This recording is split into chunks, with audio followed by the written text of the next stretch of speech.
Eu não sou presente no Monumento Ike Cohen, um momento hobby especial, um momento hobby bonita. Eu aguardo agregar na lista e imortalizar na lista pioneronan com a carga na indústria de turismo. É importante com forte coração de gratidão nós reconhecer que estão a construir a indústria aqui com o nosso modelo de prosperidade. Eu acompanhar para CEO de ATA, Sra. Ronela Cruz, pero também Excelência Governador de Aruba, Primeiro-Ministro Eyman, também nos a desvelar e a adicion de nomber nos pioneiros da indústria de turismo e dá momento muito importante, mas um momento refletivo também, que é princípio quando a desenvolver a indústria aqui, a visionar, a executar, desenvolver para nós viver, nós temos que seguir, cuidar e estimar.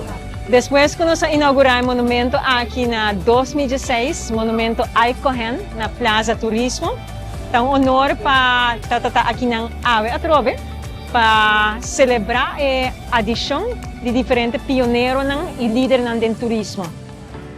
Na 2016, nós abrimos iniciativa aqui com o Ministro de Turismo, no momento e etapa sobre a importância do turismo. Como Aruba, sendo assim dependente de turismo, nós temos lugar, monumento, para permitir nós mesmos como população passear mais de nossa história e celebrar nosso passado e nosso presente, mas também para os visitantes também passear mais. E assim nós está, entre outros, por meio do monumento aqui.